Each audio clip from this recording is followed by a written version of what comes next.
I've always had this thing for lost places. Not the big famous ruins, but the small, forgotten corners of the world. The spots that have slipped through the cracks of memory and maps. So, when I stumbled across an old, hand-drawn map in a dusty antique shop with a tiny, penciled-in circle marking a place called Miller's Hollow, deep in the Blackwood Range, I knew I had to find it. Modern maps showed nothing but dense forest in that area. Perfect. Getting there was a beast. My Jeep, usually a reliable old mule, protested loudly as I navigated what could barely be called a trail, more like a deer path overgrown with thorny bushes and littered with fallen branches. The air grew heavy, the sunlight struggling to penetrate the thick canopy. It felt like the forest itself was trying to swallow me whole, after what felt like an eternity of jarring bumps and the screech of branches against metal. The trees thinned and the ground sloped downwards into a small, shadowed valley. Miller's Hollow, or what was left of it. A handful of wooden structures, gray and weathered, stood like skeletal sentinels in the gloom. A general store with its sign hanging by a single rusty hinge. A tiny church with a leaning steeple, and a few houses, their windows like vacant eyes. It wasn't a ghost town in the dramatic sense. There are no signs of sudden catastrophe, no plates left on tables or tools dropped mid-task. It was more like a place that had simply faded, a slow surrender to time and neglect.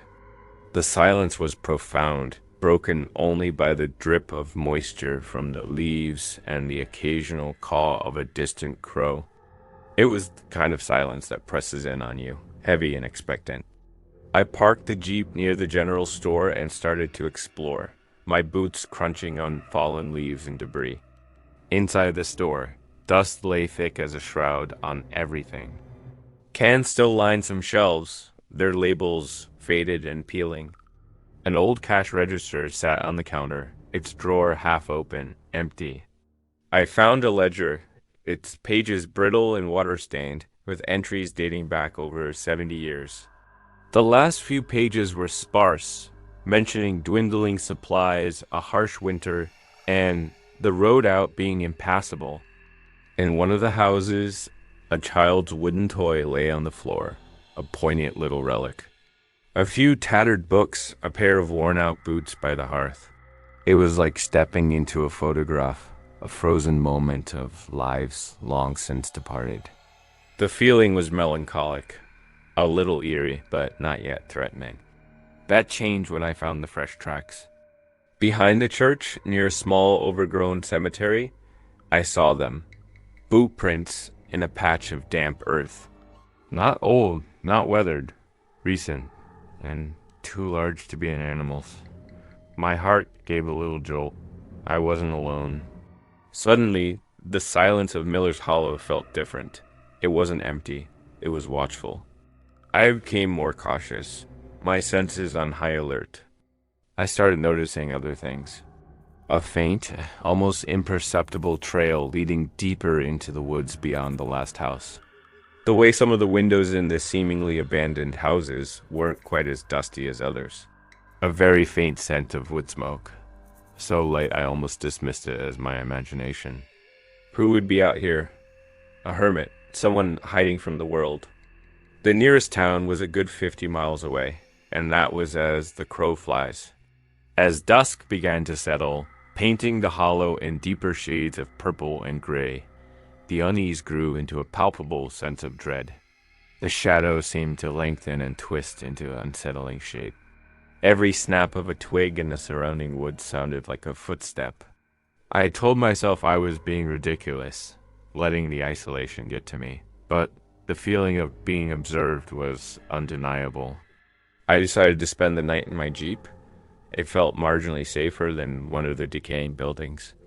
I locked the doors, checked my flashlight, and tried to eat some of the rations I brought. Sleep was out of the question.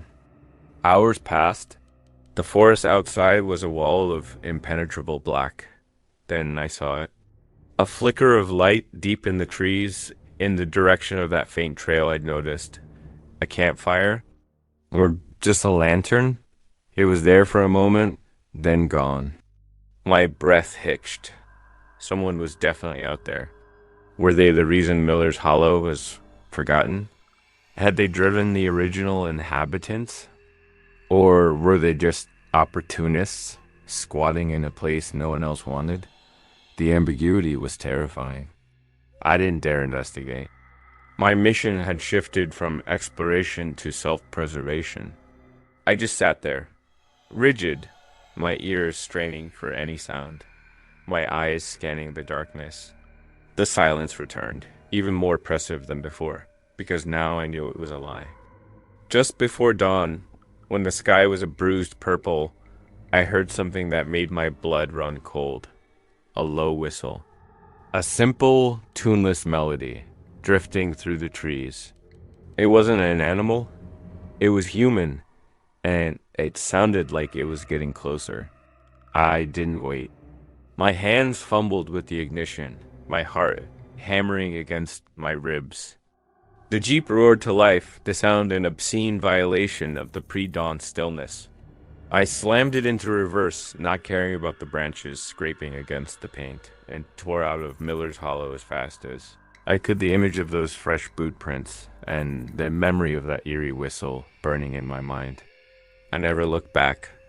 I didn't report what I found, or rather, what I felt. Who would I tell?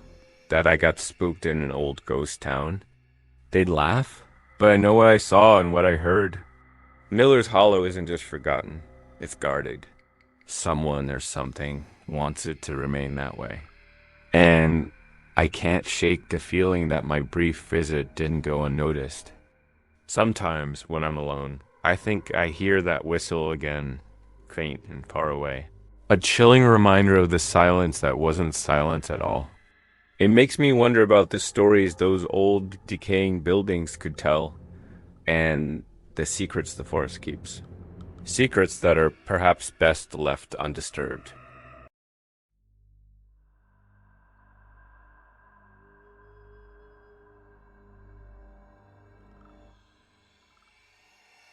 The first time I drove into Oak Haven, I figured the fog was just a freak weather thing. You know, one of those coastal towns where the mist rolls in thick and sudden, then burns off by midday. This was different, though. It clung to the air with a stubborn, almost greasy quality, muffling sounds and painting everything in a monochrome gray. I was supposed to be there for a quick land survey, a couple of days tops, for a new development project that was probably never going to happen. Typical. My GPS had been acting squirrely for the last 20 miles, and the town itself wasn't much more than a blip on any map. Out of the way, that's what my brief said. Understatement of the year. The road signs were faded, some barely legible, and the few buildings I passed looked hunched and weary, like old men bracing against a perpetual wind. The fog wasn't just a visual barrier, it felt active.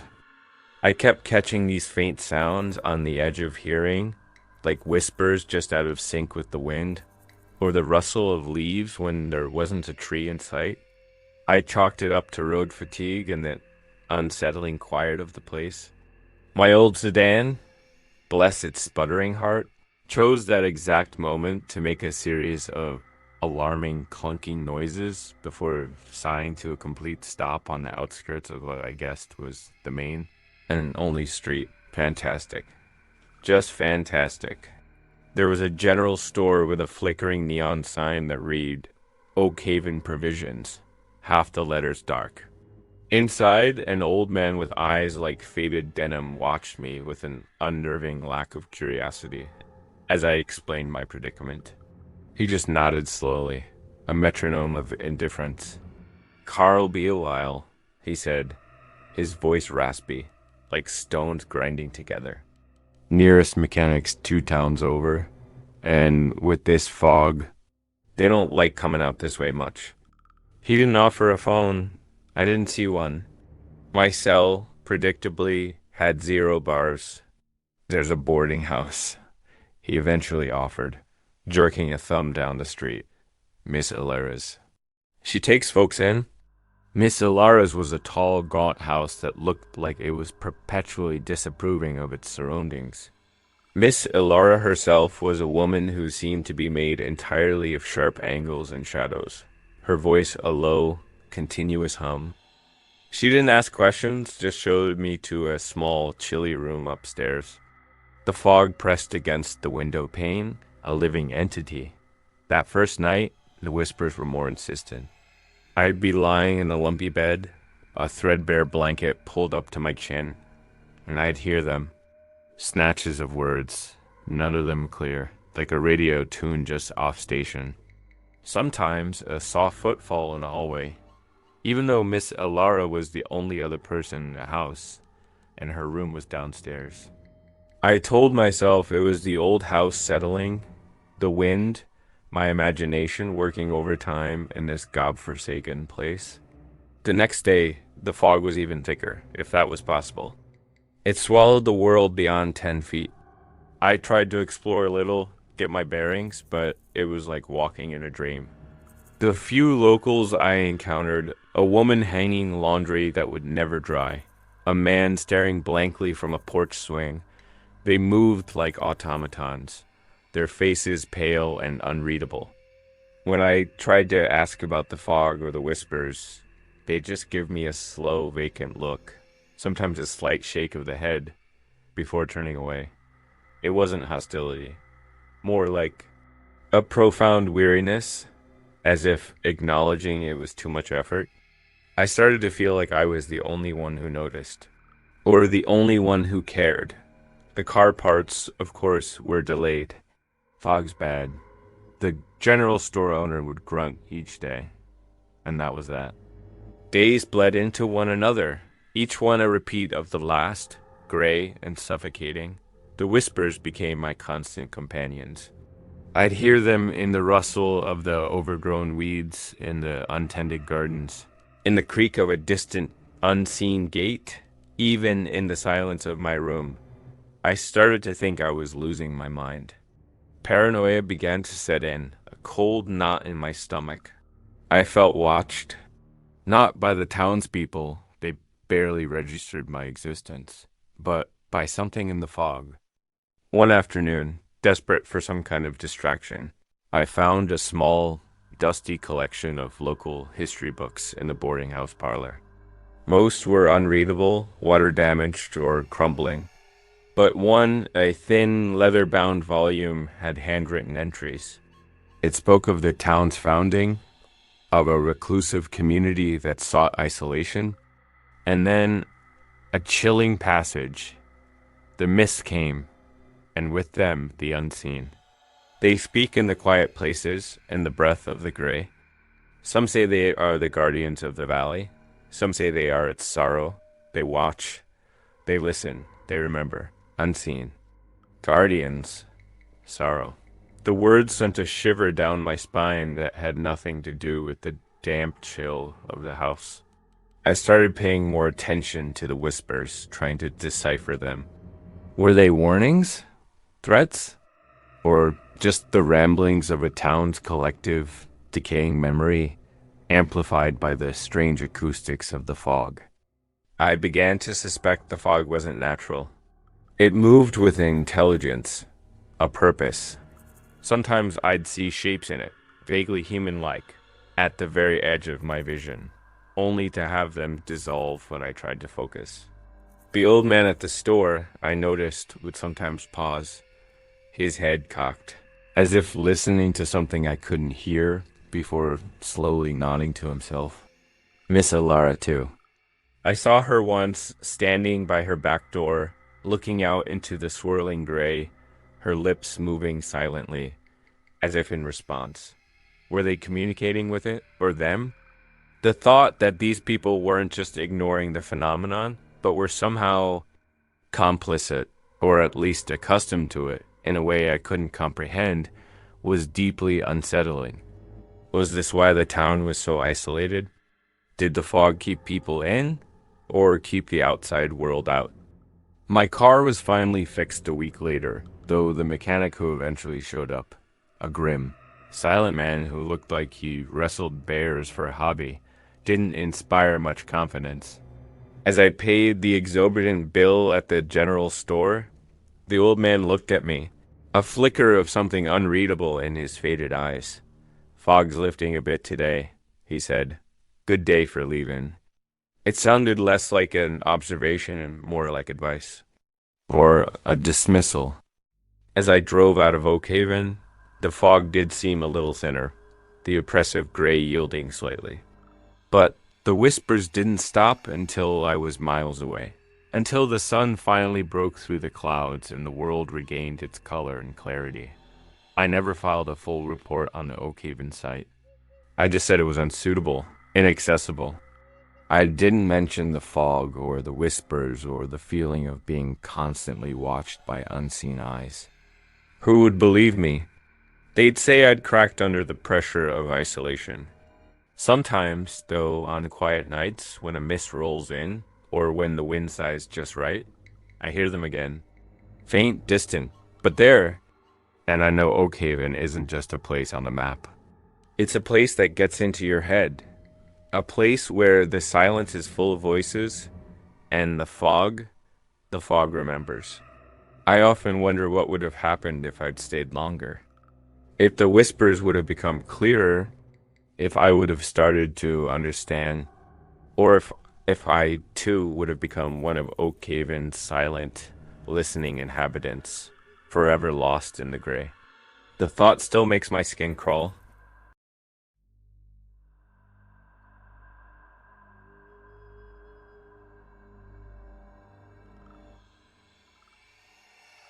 After the incident, let's call it, I needed to get away.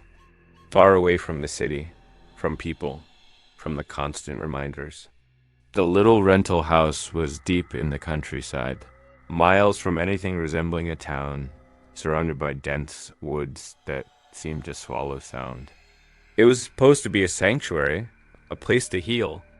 It became something else entirely.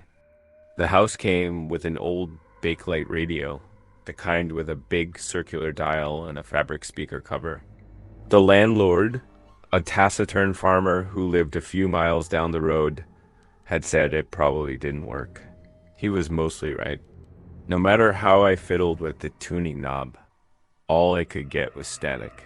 A thick, hissing blanket of white noise. At first, I found it almost soothing, a sound that filled the oppressive silence of the isolated house.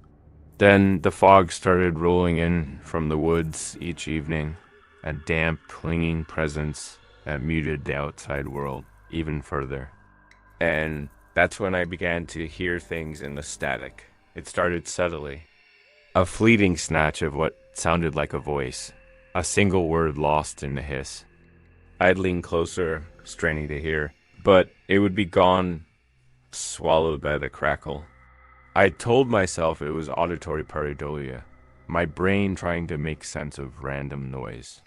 Stress, grief, isolation, they can do strange things to your perception.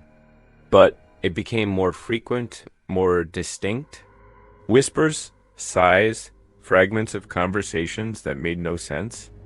Sometimes a faint, mournful melody would weave its way through the static like a forgotten lullaby.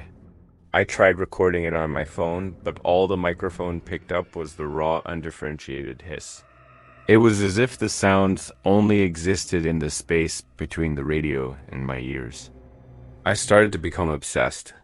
I'd spend hours hunched over the radio, my ear pressed against the speaker, trying to catch those elusive sounds. The landlord, on one of his rare visits to check on a leaky pipe, saw me like this. He just grunted. That old thing, still trying to make it sing, eh? He told me the area used to have an old psychiatric hospital, way back in the woods. Burned down decades ago, he said, his eyes distant. Place had a bad reputation. Always did. A psychiatric hospital. The information settled in my mind like a cold stone. The echoes, as I started to call them, grew more disturbing. I'd hear what sounded like crying soft and desperate. Sometimes, a sharp, indrawn breath, as if in pain. The fragmented voices became more agitated, though I could never make out full sentences. It was like listening to the raw emotion of a place, its past traumas bleeding through the airwaves. Was I losing my mind? Was this the grief manifesting in some bizarre auditory hallucination? Or was there something genuinely wrong with this place, with this radio? The line between my own psychological state and the external phenomena became terrifyingly blurred. The fog seemed to be a catalyst. The thicker it was, the clearer the echoes became. One evening, the fog was so dense it felt like the house was an island in a gray sea. The static on the radio was particularly loud, almost aggressive. And then I heard it. A voice, clearer than ever before, cutting through the hiss. Can you hear me? It was a woman's voice, thin and reedy, laced with an unbearable sadness. My heart leaped into my throat. I couldn't speak, couldn't move. I'm so cold, the voice whispered, followed by a sound that might have been a sob, or just a crackle of static. I wanted to turn it off to run, but I was frozen. Was this real? Was someone out there, somehow broadcasting on this dead frequency? Or was this a product of my fractured mind, a ghost conjured from sorrow and static?